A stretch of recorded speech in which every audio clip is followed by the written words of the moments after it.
Segunda de Corintios 2 del 12 al 17. Segunda de Corintios 2, vamos a terminar el capítulo 2. Del 12 al 17, dice así la palabra. Cuando llegué a Troas para predicar el evangelio de Cristo, aunque se me abrió puerta en el Señor, no tuve reposo en mi espíritu por no haber hallado a mi hermano Tito. Así despidiéndome de ellos partí para Macedonia. Mas a Dios gracias, el cual nos lleva siempre en triunfo en Cristo Jesús, y por medio de nosotros manifiesta en todo lugar el olor de su conocimiento. Porque para Dios somos grato olor de Cristo en los que se salvan y en los que se pierden. A esto ciertamente olor de muerte para muerte, y a aquellos olor de vida para vida. Y para estas cosas, ¿quién es suficiente? Pues no somos como muchos que medran falsificando la palabra de Dios, sino que con sinceridad, como de parte de Dios y delante de Dios, hablamos en Cristo. Ya oramos por la palabra, entonces vamos a entrar directamente al tema. Vamos a mirar ese tema. Antes de arrancar, hoy te deberían traer las tareas, los del curso que están el miércoles. Espero al final esas buenas noticias, bueno, de esas super tareas. Dice, una vida de parte de Dios y delante de Dios. Una vida de parte de Dios y delante de Dios. Cuando se habla del cristianismo, se ha pensado que cristianismo es ir a una iglesia, lo cual es solo una pequeña parte del creyente, solo es un deber que él debe vivir semanalmente de congregarse, Hebreos 10:25, no dejando de congregarse como algunos tienen que, por costumbre. Esas costumbres no son buenas, no adquiera esas costumbres, adquiera buenas costumbres. Vivir una vida para Dios, escuche, es comprender que estamos delante de Dios todo el tiempo, 24/7. Los creyentes deberían entenderlo más, porque esto aplica para las dos clases de personas, para los salvos y los no salvos. ¿Ustedes creen que los no salvos no viven delante de Dios? También viven delante de Dios. Pecan 24 horas al día delante de Dios. Nosotros pecamos, espero que no las 24, pero pecamos, ¿sí? Ellos todo el tiempo, todas sus obras son para pecado. Alguien dirá, y lo bueno no sirve, solo en Cristo sirve lo bueno. Todas las obras buenas son trapos de inmundicia delante del Señor. Solo lo bueno le agrada ¿de quién? De sus hijos.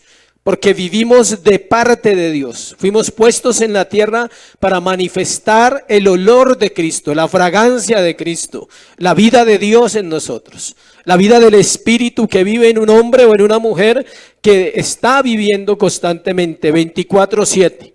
No hay un solo instante en que el hombre no esté delante de la presencia de Dios. Cuando come, cuando se baña, cuando disfruta, cuando viaja, cuando compra, cuando ama, cuando ríe, cuando llora, está ahí, siempre está en la presencia de Dios. Y fue puesto en la tierra para vivir de parte de Dios para muchas personas, para servir, para ayudar. Y fue puesto en la tierra para estar delante de Él, delante de Dios. Todos los hijos de Dios vivimos para su gloria, aunque ese entendimiento no lo tengamos todavía claro. Dios nos escogió para que fuésemos primicias de sus criaturas, es decir, primero que otros que no irán a la salvación. El asunto es que debemos vivir de la manera que Dios ha establecido. Dios ha dado unos parámetros. Uno quisiera decirles algo diferente, decirles tranquilos que todo el mundo va a ir al cielo. No necesito decirles que no es cierto. Usted ve la vida, usted ve alrededor suyo personas que no han vuelto su corazón a Cristo. Y usted se pregunta, ¿qué va a pasar con ellos? Dios tiene determinado un plan para cada vida. Y nosotros debemos, como dice la Escritura, ocuparnos de nuestra salvación. Delante de Dios, de parte de Dios. En ese caminar nos encontraremos una y otra vez, en el caminar cristiano. En ese 24/7 usted se va a encontrar una y otra vez con algo que se llama desánimo. Muchas veces Pablo se encontró con el desánimo en el texto de hoy, en el pasaje de hoy, vamos a mirarlo. También se va a encontrar con el pecado una y otra vez. Se va a encontrar con la maldad de nuestro propio corazón, que será el principal obstáculo para permanecer y para perseverar y para avanzar y para vivir delante de Dios dignamente. Pero conocer las verdades de la palabra y confiar plenamente que vienen del corazón de Dios nos ayudará a no desmayar, teniendo presente siempre el versículo 17 que leímos de 2 de Corintios 2. Pues no somos como muchos que medran falsificando la palabra de Dios, sino que con sinceridad, como de parte de Dios y delante de Dios, hablamos en Cristo. Todo el que habla de Dios, en ese momento está hablando de parte de Dios y está ¿qué? Delante de Dios. Cada vez que usted evangeliza a alguien, si evangeliza, ¿no? Entonces cada vez que evangeliza, está delante de Dios y está hablando de parte de Dios. Vamos a mirar la historia. Hace 2 domingos nos enfocamos en un viaje. Aquí hay una partecita que nos da una continuación de ese viaje y vamos a cerrar ese viaje, cómo se terminó. Pero el tema de hoy tiene un enfoque que quiero dejarle en su mente para que a partir de que entremos al texto, usted vaya conmigo a esa imagen, a ese pensamiento. Y se llama el triunfo. El triunfo. ¿Cuántos han escuchado la famosa frase del arco del triunfo? ¿Sí? Hoy vamos a hablar del triunfo del creyente. Vamos a hablar de cómo Pablo aborda esa palabra triunfo. Cómo el texto nos da luz, nos da claridad, nos da un contexto hermoso de lo que Pablo tenía en su mente cuando él escribía. Recordemos que Pablo era ciudadano ¿qué? Romano. Era hebreo, pero era ¿qué? Romano. ¿Dónde vivía? En Roma vivió mucho tiempo. Él vivió harto, conocía muy bien. Cuando hablamos del Imperio Romano no estamos hablando de Italia, no más. El Imperio Romano era vasto, era grande, muchas ciudades tenía, muchas provincias. Y Pablo vivía, conocía muy bien la cultura. Por eso cuando estudien la Biblia, toda persona que quiera estudiar la Biblia tiene que entender el contexto cultural y el contexto histórico para poder decir Dios me habló. No que Dios le habló y le dijo algo que usted habló la Biblia un día así con el dedo. Bibliomancia, háblame, y la abre y ahí dice, y Judas fue y se ahorcó. Y usted no va a decir que Dios le habló ese día, porque usted no se va a ir a ahorcar. Pero otro día encuentra y dice, y no te dejaré ni te desampararé. Entonces ese día usted dice, Dios me habló. ¿Sí ve cómo lo acomodamos de fácil? Dios habla, escuche, todos los días. Al que lee la Biblia, todos los días. Sencillo, ¿sí ve? No tiene ninguna revelación, no necesita una luz del cielo, ni necesita hacer un ayuno de 3 días para que Dios le hable. Dios habla al que lee la Biblia en orden y va entendiendo la historia bíblica. Y dice, ay, claro, ahora entiendo. Primer punto, un momento de desaliento. Vamos a ver, un momento de desaliento. Es curioso hablar del apóstol Pablo que se desalentara, ¿no? Uno siempre lo ve como el hombre de Dios, el que no se desalienta. La gente dice, parece que no tuvieran problemas, el pastor, sí, parece que no se desaniman, pero uno también se desanima. Solo que eso va por ¿dónde? ¿Cómo es que dicen que la procesión va por dónde? Por dentro, ¿sí? Por dentro. Mire lo que pasó, vamos a mirar bien la historia, versículo 13 y 14.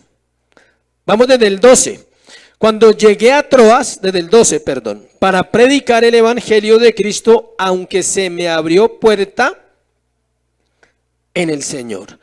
Para poder comprender este pasaje debemos retomar lo que había pasado en el sermón, donde hablamos que Pablo tenía un viaje planteado a Corinto. Le voy a hacer un resumen chiquitico. Pablo había estado en Corinto cuando él envió, antes de enviar la primera carta, y él fue, después de la primera carta, un tiempo a Corinto, y él dejó allí a un hombre que se llamaba, ¿qué? Tito. ¿Se acuerdan? De Tito lo dejó allá. Y Pablo ahora de Corinto se fue para otro lado, dice, cuando llegué a Troas para predicar el evangelio de Cristo, y dice que se le abrió, ¿qué? Puerta en el Señor, se le abrió una puerta. Aquí no se trata de una puerta para comprar un carro, por favor, o sea, no vamos a malinterpretar.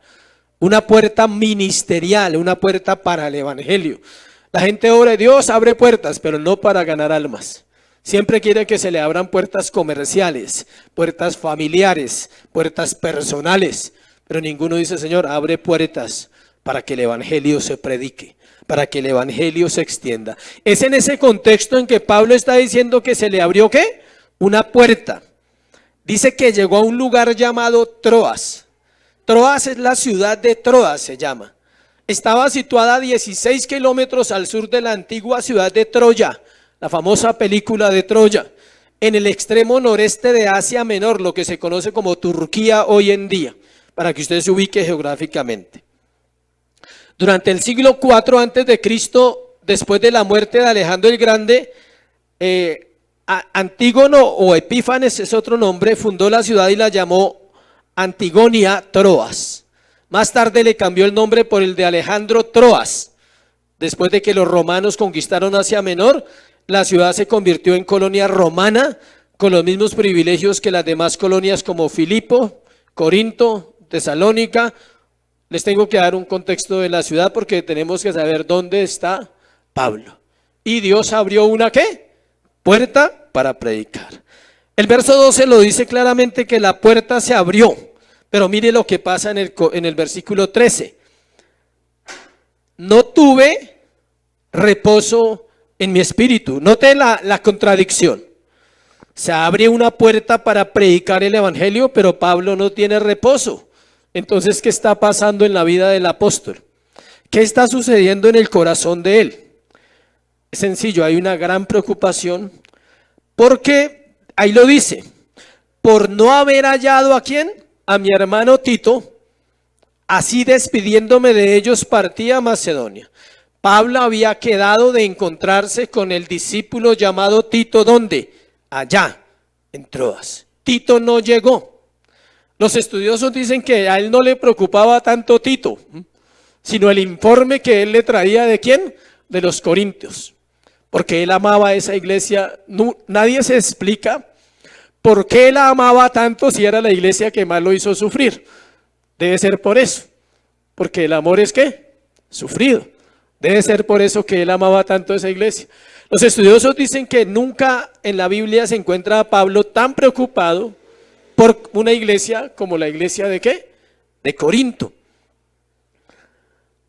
Pablo usa el término se me abrió puerta en el Señor haciendo referencia a las oportunidades ministeriales que Dios le da a las personas. Hay momentos para evangelizar. Yo sé que usted lo ha vivido, me ha pasado que no es porque yo quiera hablar, sino que Dios pone que hable con una persona. Esa es una puerta que se abre. Y Dios va a abrir puertas también para el evangelio en este tiempo en todas las naciones. El evangelio que no estaba, que apenas se está predicando, el evangelio bíblico. Dice en 1 Corintios 16, 8, 9, miremos el término otra vez, 16 del 8 al 9. Dice, pero estaré en Éfeso hasta Pentecostés, porque se me ha abierto puerta grande y eficaz y muchos son los adversarios. Pablo usa ese término en varias de sus cartas cuando él hace referencia ¿a qué? A la predicación del evangelio. Él está diciendo que se le ha abierto una puerta para ir ¿a qué? A predicar, que él quiere predicar, que él quiere ir a enseñar. Cuando estuvo con Bernabé, en Hechos 14, 27, también usa el mismo término, miremoslo. Hechos 14, 27. Hechos 14, 27 dice, y habiendo llegado y reunido a la iglesia, refirieron cuán grandes cosas había hecho Dios con ellos y cómo había abierto la puerta de fe a los gentiles. Todo el tiempo Dios le estaba abriendo puertas a Pablo, ¿para qué? Para la predicación. Le pidió a la iglesia de Colosenses también, en otra no la vamos a leer, que oraran por él. ¿Para qué? Para que se abriera una gran puerta para donde él fuera a poder ¿qué? Predicar. La preocupación de Pablo en 2 de Corintios capítulo 2 versículo 13, cuando dice no tuve reposo en mi espíritu, es por no saber el informe que Tito traía.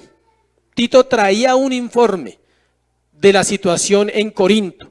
En la primera carta vimos que la iglesia de Corinto tenía problemas en todos los sentidos de la palabra, problemas. divisiones, contiendas, eran inmaduros, eran inmorales, no entendían lo del matrimonio, no entendían lo del celibato, no entendían lo de los dones espirituales. Era una iglesia bebé que estaba aprendiendo y era una iglesia que no era madura, y Pablo fue y mandó la carta y ahora la está esperando a ver qué actitud habían tenido ellos con la carta. La preocupación de Pablo por los corintios lo lleva a partir pronto a Macedonia y dice: no tuve reposo en mi espíritu por no haber hallado a mi hermano Tito, así despidiéndome de ellos partí para Macedonia. Algunos se preguntan qué pasó con la puerta abierta. Pablo, ¿por qué sale corriendo? Había algo en el corazón de él. Escuche, la Biblia no es fácil de estudiar, pero es preciosa cuando se estudia. Desde el capítulo 2, del versículo 13, para usted entender la historia, tiene que saltar al capítulo 7, versículos 5 y 6. Pablo escribía, y la mayoría de escritores escribían así. Estaban hablando de una cosa y aparecían hablando de otra, y luego terminaban la historia. Vamos a terminar la historia de ese pedacito. ¿Qué pasó? Él recibió el informe, él se encontró con Tito, 2 Corintios 7, del 5 al 6. O sea, es decir, desde el capítulo 2, versículo 14 hasta 7, 4, es otro tema. Y en 5, 6, capítulo 7, versículos 5 y 6, mire lo que dice. Porque de cierto, cuando vinimos ¿a dónde? A Macedonia. Y usted lee el versículo 13, no tuve reposo en mi espíritu por no haber hallado a mi hermano Tito, despidiéndome de ellos me fui ¿para dónde? Para Macedonia. Y efectivamente en Macedonia se encontró ¿con quién? Con Tito, porque de cierto cuando vinimos a Macedonia ningún reposo tuvo nuestro cuerpo, sino que en todo fuimos atribulados de fuera, conflictos de dentro y temores. Porque Dios, que consuela a los humildes, nos consoló con la venida ¿de quién? De Tito. Si ven, se encontraron para el informe y dice, y no solo con su venida, vea, sino también con la consolación con que él había sido consolado en cuanto a vosotros, o sea, en cuanto a la iglesia, haciéndonos saber vuestra solicitud por mí, de manera que me regocijé aún más. Ahí se cierra la historia, ahí se cierra el viaje. O sea, Pablo recibió su informe.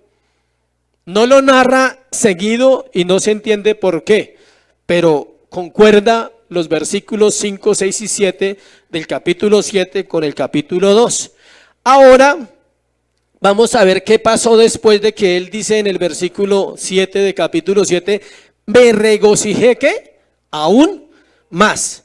Y es ahí donde vamos al segundo punto, el aliento de Pablo. Ya vimos el desaliento. ¿Por qué estaba desalentado? Por la iglesia. No era por el arriendo, era por la iglesia. No era por la comida, no era por las situaciones que le pegaran, que lo golpearan, no. Él estaba preocupado únicamente ¿por qué? Por la iglesia. Él quería saber qué había pasado con ellos. Él quería saber qué estaba sucediendo. Ahora vamos a mirar el aliento de Pablo en el versículo 14. Cambia la temática, empieza otra temática. Dice, mas a Dios gracias, el cual nos lleva siempre en triunfo en Cristo Jesús, y por medio de nosotros manifiesta en todo lugar el olor de su conocimiento. El versículo 14 muestra un cambio en la actitud de Pablo en referencia a los dos versículos anteriores que acabamos de ver. La redacción de Pablo aquí es muy común en sus escritos. Usted lee Romanos 7 y él arranca todo el tiempo diciendo, porque queriendo hacer lo bueno no puedo, porque esto, porque lo otro, tengo una lucha en mi mente, en mi corazón impresionante.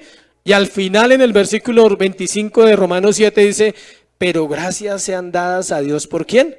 Por Jesucristo. Todos escriben así. El salmista dice, ¿por qué escondes tu rostro de mí? Porque clamo y tú no oyes. Y luego dice, pero Jehová es bueno. Dice, pero Dios es bueno.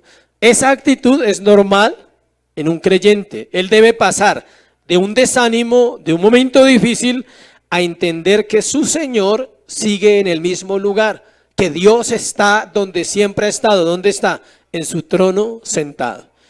Los niños hacen preguntas curiosas, ¿no? Un niño dice, ¿dónde está Dios? Y el predicador le dice, está sentado en su trono. ¿Y mañana dónde va a estar? En el mismo lugar. Va a estar sentado en su trono. La reacción de Pablo que vemos aquí es muy común, ya le expliqué en sus escritos, pasar de la tristeza a un momento de gloria, de la dificultad a un momento de triunfo. La mente del apóstol está centrada en Dios. Él sabía que su gozo no dependía de las circunstancias. Si éstas mejoraban o no, su gozo provenía del Padre de toda consolación, que es como inicia la carta. Dios de toda consolación. Y toda la carta usted va a encontrar esa temática. Dios consolando al apóstol, Dios consolando a la iglesia, Dios consolando a su pueblo. Pablo ahora acude a una imagen, que es donde les dije que íbamos a estar. Muy conocida en los tiempos de la Biblia y en los tiempos de Roma. Y era la imagen del triunfo. Y era algo que se practicaba en la cultura romana cuando un general derrotaba ejércitos enemigos. Era recibido con una gran fiesta, con gritos de victoria y alabanzas de los hombres. Las mujeres le alababan, los esclavos se postraban, los cautivos eran arrastrados para luego ser ejecutados porque el general había ganado la guerra. Habían unos requisitos para que alguien pudiera celebrar un triunfo. No era así de fácil. Tenía que haber ganado una batalla importante, donde hubiesen por lo menos 5,000 muertos o más, donde se hubiera colonizado el territorio para Roma, se hubiera cogido ese pueblo y se hubiera entregado ¿a quién? A Roma. Tenía que ser un hombre valiente, un general.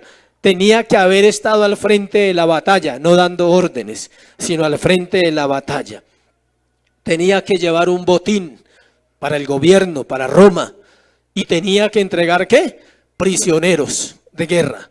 Esos eran los requisitos para que a un hombre le hicieran un recibimiento, digamos. Desde que entraba, cuando venía de la guerra, era un recibimiento. Escuche, en estos 4 versículos Pablo nombra 5 privilegios de los cuales él era triunfante por vivir de parte de Dios y delante de Dios. Y todo creyente puede vivir así, triunfante delante de Dios. ¿Que hay adversidades? Sí. ¿Que hay luchas? Todas las tenemos. ¿Que hay situaciones en las cuales usted dice, ¿y por qué esto no cambia? Pero usted puede vivir en gozo y puede vivir en plenitud. Pero Pablo lo hace desde la mente romana, desde la mente que él tenía, de lo que él había visto muchas veces cómo se celebraba ¿qué? El triunfo en Roma. Entonces vamos a mirarlo. Los privilegios que Dios nos da son estos 5 y los vamos a mirar uno por uno. Escuche, el primero es que Él es quien nos dirige. El segundo es que Él nos concede una victoria prometida en Cristo, o sea, ya está prometida. El tercero es el privilegio de ser influencia para otros en Cristo. El cuarto es agradar a Dios, que es un súper privilegio. Y el quinto es disfrutar del poder de Cristo. Pablo era un experto en eso, en esos 5 privilegios. Miremos el primero. Yo le puse A, B, C, D y E. Entonces vamos a ver el A.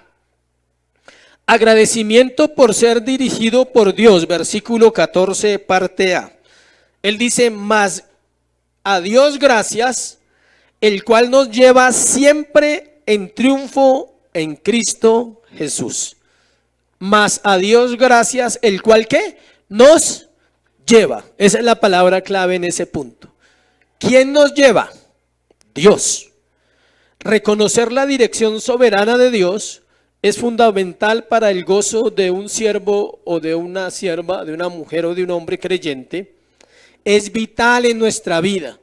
De hecho, es una fortaleza en el cristiano.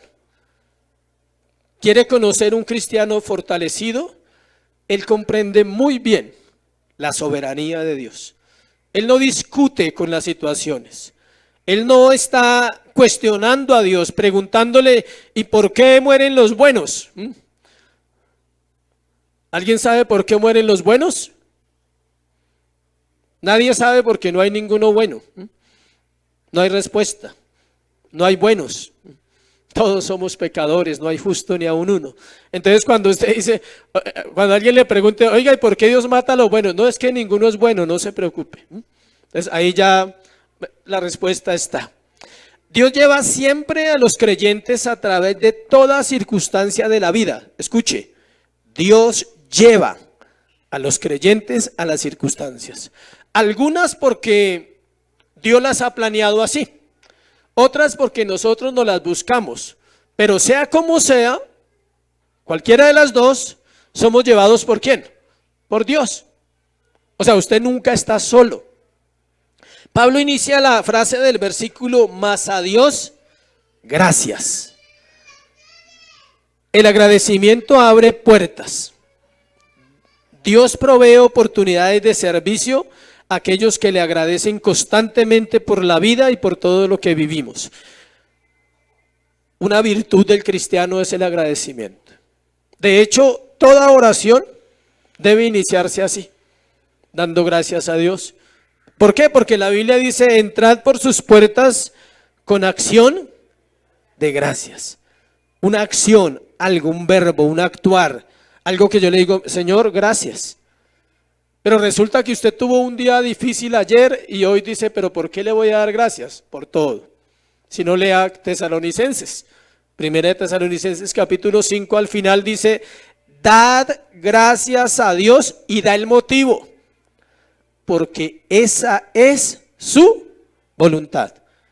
Ahí no dice que si usted se siente feliz, no dice que si ayer se ganó la lotería, no dice nada de eso. No debe jugarla, ¿no? A propósito. Pero no dice que porque ayer le pagaron. Normalmente en la quincena todo el mundo está feliz. Y el otro día ya gastó todo lo que tenía, entonces ya se acabó la felicidad. Porque llega la plata y se gasta. Pero no está hablando de esa felicidad. Está hablando de el gozo. De saber, escuche, saber que Dios dirige su vida, iglesia. Todo lo que usted haga. Por eso vivimos de parte de Dios, delante de Dios. Vivir conscientes de la soberanía de Dios opaca la tristeza y despierta el agradecimiento en el corazón del creyente. Se lo repito, vivir conscientes de la soberanía de Dios opaca la tristeza y despierta el agradecimiento en el corazón del creyente. B, otro privilegio, agradecimiento por el privilegio de la victoria prometida en Cristo. Parte B del versículo 14 dice, y por medio de nosotros manifiesta en todo lugar el olor de su conocimiento. Por medio de nosotros. Pablo, continuando con su pensamiento en el triunfo romano, céntrese en esta frase del versículo 14. Mas a Dios gracias, el cual nos lleva esta frase, siempre en triunfo en Cristo. Es una promesa de victoria y esa promesa se cumple en nosotros. Él sigue con su pensamiento romano y dice, escuche, que Dios guía a los creyentes a un triunfo. De ahí viene la famosa frase del arco del triunfo. Era algo que hacían los romanos, que ellos celebraban como una calle de honor. Hacían una cuestión especial. Escuche, habían sacerdotes que iban con incienso, ofreciendo como alabanza al general. Habían flores, habían mujeres que llevaban flores. Habían mujeres que cantaban para ese momento, daban loores y victorias, como bravo, bien, o sea, viva Roma, viva el rey, viva el general. Era un momento de mucha euforia lo que Pablo está mirando allí. El comandante de la iglesia es Cristo. Ha vencido el pecado, la muerte y el infierno, y venció a Satanás. El Señor Jesucristo dijo en Mateo 16:18 que Él edificaría a su iglesia y que las puertas del Hades no prevalecerían contra ella. Es a ese comandante, es a ese general que Pablo tiene en mente comparándolo con un triunfo de un general romano. El apóstol escribe en Romanos 16:20, miremos Romanos 16:20. La última página de Romanos. Dice, y el Dios de paz aplastará en breve a Satanás bajo vuestros pies. La gracia de nuestro Señor Jesucristo sea con todos vosotros. Estos son los versículos que se interpretan mal para una guerra espiritual de zapatear y de atar y encadenar que no existe, ¿sí? El Dios de paz, no dice que usted ni yo, el Dios de paz, Cristo, príncipe de paz, aplastará la cabeza de Satanás. No vaya a salir como un cristiano que dijo que debajo de los zapatos tenía un nombre escrito y decía Satanás, que porque él vivía debajo de los pies de él. ¿Sí? Hay gente que llega a esos puntos porque no interpreta la escritura. Pablo está diciendo que el Dios de paz aplastaría la iglesia, la cabeza de Satanás. ¿Dónde se cumplió eso? ¿Quieres saber dónde se cumplió? Ya se cumplió en la cruz del Calvario. Y si no, lea Génesis 3:15. De la mujer nacerá uno, de la simiente de la mujer nacerá uno que le aplastará la cabeza. ¿A cuál simiente? A la simiente del hombre, a la simiente de Satanás, a la generación, a todos aquellos que vienen de un linaje incorrecto. Dios trae libertad venciendo al enemigo para establecer su reino en nosotros. El escritor a los Hebreos es más claro. Hebreos 2, 14, 15, hablando de esta promesa de victoria. Hebreos 2, 14, 15. Dice, así que por cuanto los hijos participaron de carne y sangre, él también participó de lo mismo para destruir por medio de la muerte al que tenía el imperio de la muerte. ¿Esto es a quién? Al diablo. ¿Para qué lo destruyó? Mire lo que dice ahí. Y librar a todos los que por el temor de la muerte estaban durante toda la vida sujetos a servidumbre. La cuestión de la victoria no es una victoria que usted y yo logramos. No la podemos lograr. Ya está lograda. Es un partido en diferido. El resultado es que Dios ganó. Y usted no lo ha visto. Y nosotros no lo entendemos. Y no lo podemos llegar a comprender totalmente en nuestra mente finita. Pero tenemos un deber, creerlo. Sabemos que es así, que Cristo venció la muerte en la cruz del Calvario. El apóstol escribió en Juan, en primera de Juan 3:18, primera de Juan antes del Apocalipsis, primera de Juan 3:18.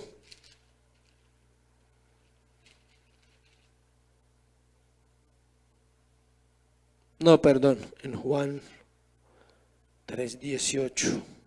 Es que estoy mirando mal. Estaba en Pedro. No, pero esa no es. El verso que tengo acá que no escribí mal quizás es cuando dice que para eso apareció el Hijo de Dios, para deshacer las obras del diablo. Para eso apareció Jesús, escuche, para deshacer las obras del diablo. Él ha hecho una tarea que usted y yo no podemos hacer. Y Pablo lo miraba así. Dice, Él nos lleva en triunfo en Cristo. ¿Por qué? Porque Él ya lo aseguró. Colosenses 2:15 nos dice que Cristo ganó la victoria en la cruz. Despojó a los principados, a las potestades, los exhibió públicamente triunfando sobre ellos en la cruz. Y el libro de Romanos cierra diciendo que somos más que vencedores. Es fácil decir la frase. No, en Cristo somos más que vencedores. Sí, ¿por qué? Porque Él venció. No porque tú venzas, no tenemos la capacidad. No podemos hacerlo. Tenemos que sujetarnos a la palabra, sujetarnos a la verdad y dejar que Dios en el poder del Espíritu Santo ponga en nosotros ¿qué? El querer como el hacer. El querer orar, el querer estudiar, el querer leer la palabra, el querer proclamar un ayuno personal, el querer servir a otros. Todo eso hace parte del triunfo. Una persona que vive en victoria no vive derrotado, no vive pensando solamente en sí mismo, es útil para los demás. Y Pablo tenía esa mente victoriosa, tenía una mente que no miraba las circunstancias. Tercero, Pablo está agradecido por el privilegio de influenciar para Cristo. Versículo 14, la tercera parte dice, por medio de nosotros manifiesta en todo lugar el olor de su conocimiento. No se pierda del triunfo romano, todo está centrado ahí. Toda la interpretación de esos versículos está centrada en el triunfo romano. Él continúa con su mente allá, mire. La manera como que se celebraba el triunfo de los generales romanos, ya les dije un pedacito, los sacerdotes llevaban incensarios por todo lado, habían guirnaldas y flores que se lanzaban a la calle. la fragancia, dice. Se refiere a la influencia. La idea de Pablo es que Dios en su maravillosa gracia y misericordia, por medio de los creyentes, manifiesta en todo lugar el olor del Salvador Jesucristo. Algún predicador en los siglos pasados dijo que el único Cristo que el mundo verá es el Cristo de la iglesia, no más. No hay otro Cristo. Muchos a veces no lo ven en la Biblia, pero lo ven en personas. Muchos no lo ven porque no es revelado a su corazón. Pero solo las personas que tienen a Cristo en su corazón lo pueden dar ¿a qué? A conocer. El olor el incienso en la Biblia representa algo. Las oraciones. Era esas alabanzas, eso que se daba al general. En este caso Dios manifiesta un olor grato a los demás a través de los creyentes. Dios usa personas comunes y creyentes, como un asesino, Pablo. No estoy hablando de ninguno acá, espero, ¿no? O sea, un asesino llamado ¿qué? Pablo. Criminal. Un hombre reacio a Dios, absolutamente. Me impresiona cuando dice que cuando él narra su propia conversión, él usa una palabra en griego que significa arrastrar. Lo único que se sabe de la conversión de Pablo es que Dios lo tumbó y se convirtió. Que iba por un camino de desobediencia, de rebelión, y Dios lo tumba, inmediatamente lo convierte. Y Pablo, después de eso, manifiesta el aroma de Cristo donde va. Dios nos da la gracia para influir en personas que nos rodean con el conocimiento que Dios nos ha concedido. ¿Cuánto conoces de Dios? ¿Cuánto has recibido la palabra? ¿Cuánto has escuchado el mensaje? ¿Cuánto has orado? ¿Cuánto vives para Dios? De acuerdo a eso, será más fácil que te puedan oír, que alguien se agrade de decir, uy, me gusta hablar con esa persona. Tu tarea es hablar, predicar, no convertir. La tarea de la iglesia es ¿cuál? Predicar, no convertir. ¿Quién convierte? Cristo. Es la obra gloriosa del Espíritu Santo. Pablo era consciente que ningún hombre merece ese privilegio de hablar de un Dios santo y perfecto. Solo pronunciar su nombre debe producir en nosotros reverencia. Solo decir en el nombre de Jesús es algo serio. No es algo para jugar. No es algo para tomarlo como una muletilla, como algo a la ligera. Pablo le escribe a su discípulo Timoteo acerca de este asunto, reconociendo que era un privilegio poderoso el poder ser influencia para otros. Mire lo que dice Primera de Timoteo 1 del 12 al 16. Primera de Timoteo 1, 12, 16. Dice, doy gracias al que me fortaleció, a Cristo Jesús, nuestro Señor. Él está hablando a Timoteo, porque me tuvo por fiel poniéndome en el ministerio. Dios es el que pone, Dios es el que llama. Habiendo yo sido antes blasfemo y perseguidor, injuriador, mas fui recibido a misericordia porque lo hice por ignorancia, en incredulidad. ¿Sí sabían que Pablo pensaba que al matar a los cristianos estaba agradando a Dios? Era tan celoso, pero tan celoso de la ley, o sea, tan comprometido con la ley judía, que él no toleraba que alguien viniera a hablar de otra doctrina, de otro Dios. Y para él era blasfemia lo que los apóstoles predicaban. Y para él era blasfemia decir que un hombre era Dios. Claro, en ese tiempo decir eso era difícil. Que un hombre como Jesús era ¿qué? Dios. Y él dice que lo hizo por ignorancia, él no entendía. Y lo hizo por incredulidad, en incredulidad. Pero la gracia de nuestro Señor fue más abundante con la fe y el amor que es en Cristo Jesús. Note esa relación tan importante, iglesia. Gracia y fe. La fe es un regalo, no es tuya. Y si no, lea Efesios 2, 8, 9, que somos salvos por gracia y por fe, y es un don de Dios para que nadie ¿qué? Se gloríe. Es decir, nadie puede tener fe propia. La fe es puesta por el Espíritu Santo para creer en las Escrituras, para creer en la palabra. Versículo 15. Palabra fiel y digna de ser recibida por todos, que Cristo Jesús vino al mundo para salvar a los pecadores, de los cuales yo soy el primero. ¿Dice que a todos los pecadores? No, a los pecadores. ¿A cuáles? Los que Él ha determinado para salvación. Dice por último, pero por esto fui recibido a misericordia, para que Jesucristo mostrase en mí primero toda su clemencia, para ejemplo de los que habrían de creer en Él para vida eterna. Para ejemplo.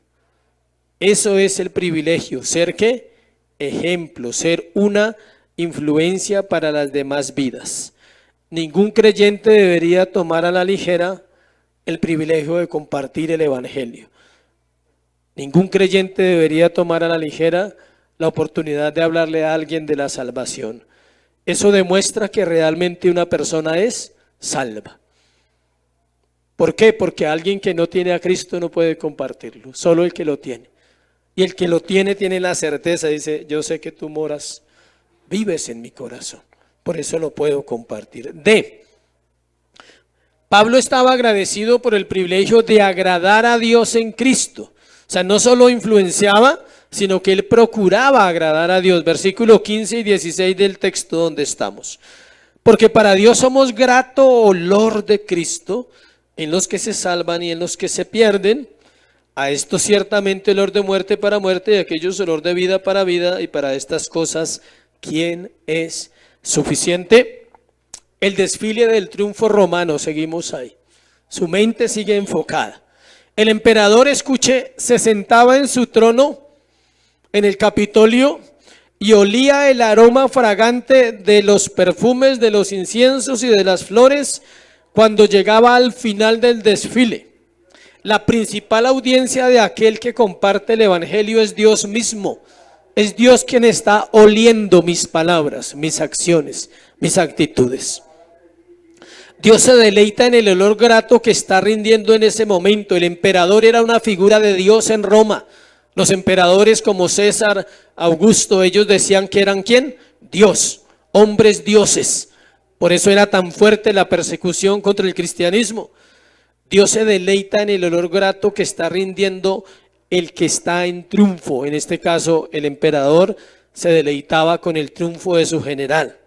Ese debe ser el mayor deseo del creyente genuino, agradar a Dios en todo, en cada acción, cada pensamiento, cada obra que se hace, que sea para la gloria de Dios. Es impresionante que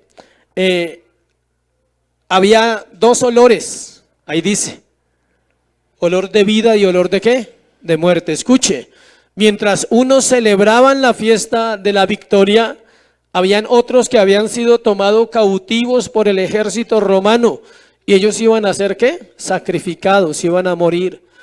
Ellos representan lo que Pablo está diciendo, que para unos nosotros somos olor de vida y para otros somos olor de ¿qué? De muerte.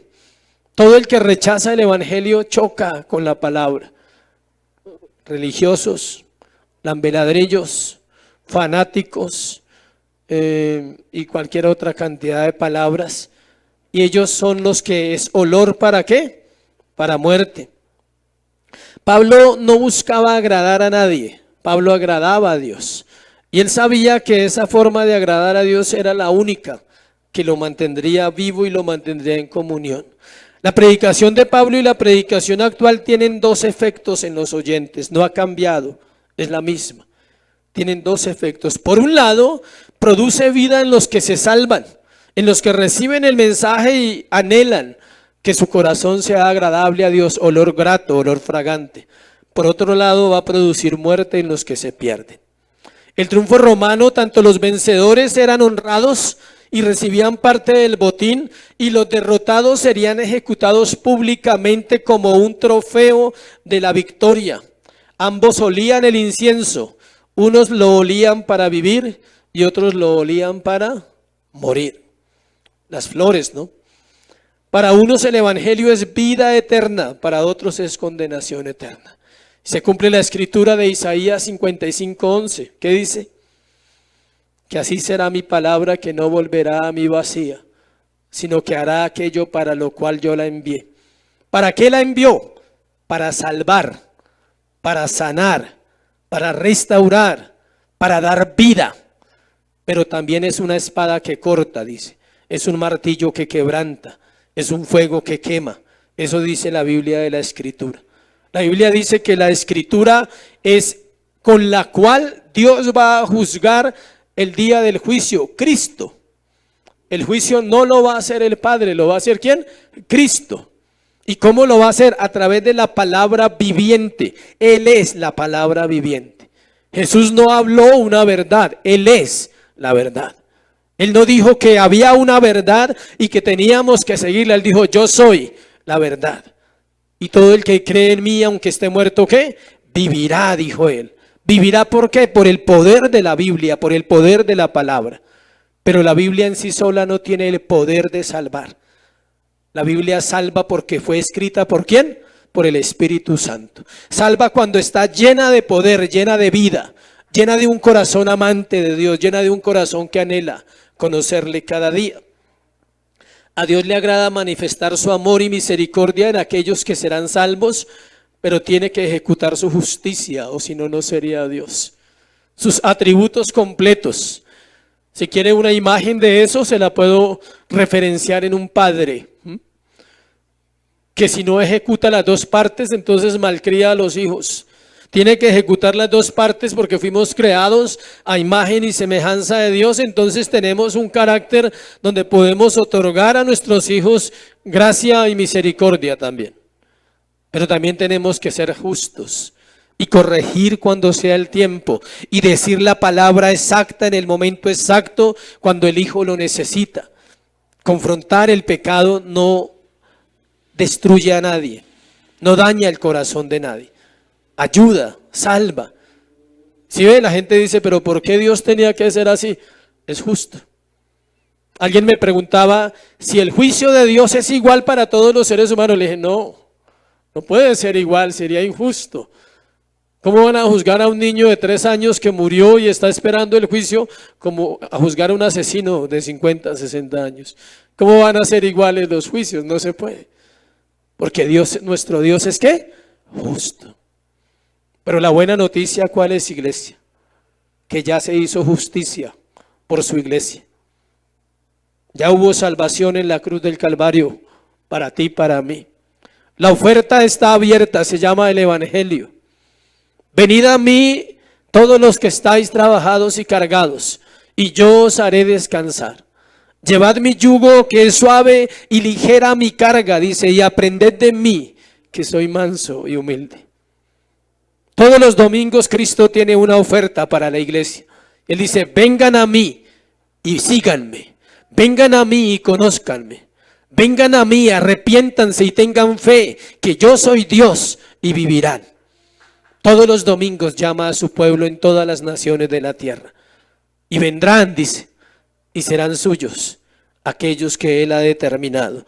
Pablo estaba Pablo estaba agradecido por el privilegio del poder de Cristo. Versículo 16 y 17. 16b. Dice, aquellos olor de vida para muerte, para estas cosas. La parte donde dice, y para estas cosas, ¿quién es suficiente? Y terminamos en el 17. Pues no somos como muchos que medran falsificando la palabra de Dios, sino que con sinceridad, como de parte de Dios y delante de Dios, hablamos en Cristo. Es un privilegio incalculable poder predicar. Solo lo comprenden y lo entienden los que lo hacen. Si tú no lo has hecho nunca, no lo entiendes. Para entenderlo tendrías que hacerlo, tendrías que predicar. Y no hablo del púlpito, es un privilegio especial el púlpito. Pero hablo de compartir la palabra a todas las personas. Marcos 16, 17. Id por todo el mundo, dice. Y predicad el evangelio, ¿quién? A toda criatura. Y ahí aclara, todo aquel que creyere, no dice todos. Todo aquel que creyere será ¿qué? Salvo. los que crean en el Evangelio. Ahora surge la pregunta, ¿qué es el Evangelio? Buenas nuevas de salvación es la primera respuesta que llega a la mente. Yo sé que muchos lo pensaron, pero el Evangelio es más profundo. Es la vida, la obra, la muerte, la resurrección, la ascensión y la glorificación de nuestro Señor Jesucristo. Es creer que Él volverá por su iglesia. Es creer que somos su esposa y que vivimos para Él. Nadie es suficiente, iglesia, con su habilidad humana para ofrecer un servicio apropiado a Dios. Hace muchos años nunca imaginé predicar la Biblia y menos predicar el Evangelio. Pensaba que no era capaz por mi trasfondo, por mi vida, por todo lo que viví. Yo decía, hay gente mejor, hay gente muy preparada, muy estudiados, hay gente que se viste bien, hay gente que habla bien, hay gente que tiene recursos. Y yo no creía que tuviera una oportunidad. Pero eso me ayudó a entender que no es el hombre, que es Dios el único que puede hablar a través de una vida a un pueblo. Los recursos humanos son insuficientes para influenciar a las personas para la eternidad. La psicología te dice, sé positivo. El socialismo te dice otra cosa y cada corriente de este mundo te enseña algo, pero ninguna te salva. Ninguna te dice que si no te arrepientes vas a ir al infierno. ¿Y por qué se predica de eso en la iglesia? Porque es la verdad, y no predicarlo sería pecar.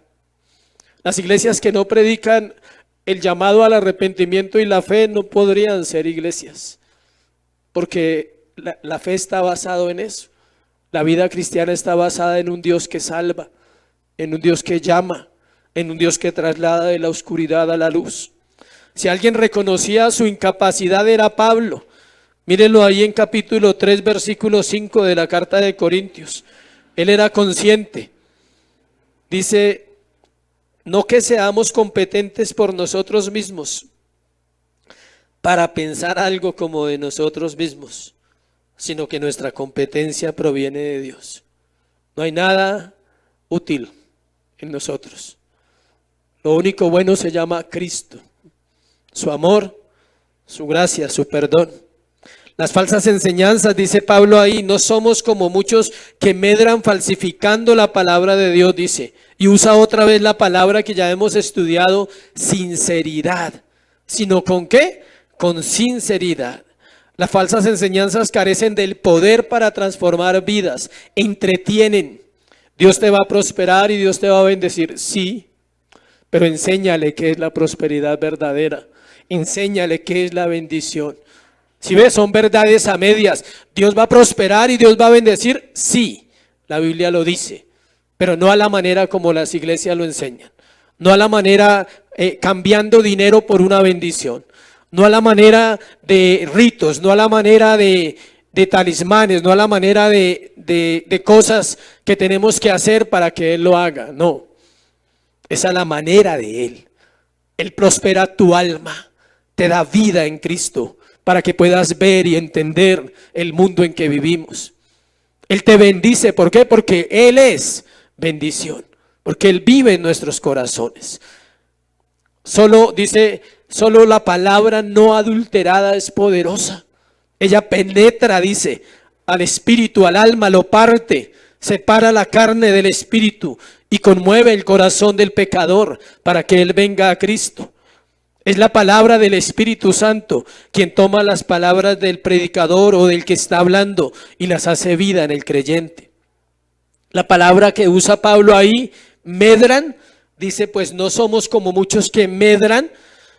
Es una palabra en griego que se escribe kapelos con K, que significa charlatán, estafador, vendedor ambulante que engañaba astutamente a los transeúntes desprevenidos para que compraran imitaciones baratas de obras auténticas. Por eso usa la palabra sincera. El arte era importante en la época de Pablo. Y ya lo dijimos y lo voy a repetir, se vendían estatuas, se vendían arte original y falso. Y el falso lo pegaban ¿con qué? Con cera. Y cuando venía el sol se derretía. Y así como Echeverry, como que me tumbaron. Perdí la plática. Pero los verdaderos vendían arte correcto, no eran charlatanes. Y Pablo está usando siempre la cultura del tiempo para enseñarle a la iglesia. Pablo tenía en mente especialmente los falsos maestros que enseñaban una mezcla entre legalismo, judaísmo y liviandad. Ahora la pregunta hoy, ¿qué enseña la iglesia? Psicología, positivismo y nueva era, ocultismo e idolatría filtrado en las enseñanzas, donde se idolatra al predicador, se idolatra a la iglesia, se idolatra la música, pero no se adora a Dios. ¿Y cómo está el ocultismo mezclado? A través de ritos paganos que son traídos del paganismo, ¿sí? Traiga esto y oramos por esto para que le vaya bien, ¿sí? Le unjo y le unjo y le unjo, ¿sí? Le unjo todo lo que quiera. No funciona así, iglesia. La Biblia es poderosa porque es la palabra de Dios. La Biblia tiene poder para transformar al pecador más perdido de esta tierra y hacerlo un hombre santo. Y tiene el poder para condenar al moralista más alto de este mundo y hacerle ver que está perdido en su ignorancia y que no conoce a Cristo. No es necesario corromper la palabra de Dios. Todo aquel que lo hace le dará cuentas a Dios. Vivimos de parte de Dios cuando hablamos de Él y delante de Él en nuestras acciones. Cada vez que hablamos la palabra de Dios, estamos autorizados por Él para decir lo que la Biblia dice sin miedo. Él delega a nosotros su poder por medio de su Espíritu. Amén. Ponte sobre sus pies, vamos a orar y al final recogemos la ofrenda. Vamos a darle gracias a Dios por esa palabra y que sea Él dándonos su triunfo, su victoria. Recuerda que Él está sentado en su trono y oliendo, disfrutando de su iglesia, diciendo, es mi iglesia. Imperfecta, sí, pero redimida. Pecadores, sí, pero en proceso de santificación. Que seamos hallados de aquellos que a Dios le gusta oler. Que Él dice, me deleito en mis hijos, me deleito cuando cantan, me deleito cuando vienen a la iglesia, porque vienen siempre con una actitud de aprender. Amén. Padre, gracias por esta mañana. Solo tu palabra, Dios, tiene poder. Y es el poder de tu Espíritu para convencer nuestro corazón, Dios, de la necesidad de un Salvador, de la necesidad de un Dios vivo y poderoso que gobierna la tierra, Señor, que es soberano y hace como quiere con los habitantes de la tierra. Danos la claridad, Dios, como creyentes de entender que aunque hayan momentos difíciles, que aunque hayan momentos de prueba y de dificultad, siempre iremos en triunfo, Señor. Siempre nos llevarás más allá de lo que somos, más allá de lo que pensamos. Padre, gracias por esta mañana. Gracias por tu palabra, porque ella es verdad. Gracias por la obra gloriosa de tu Espíritu en nuestro corazón. Te bendecimos y te damos gracias en Cristo Jesús. Amén. Y amén. Dale un aplauso a Cristo en esta hora.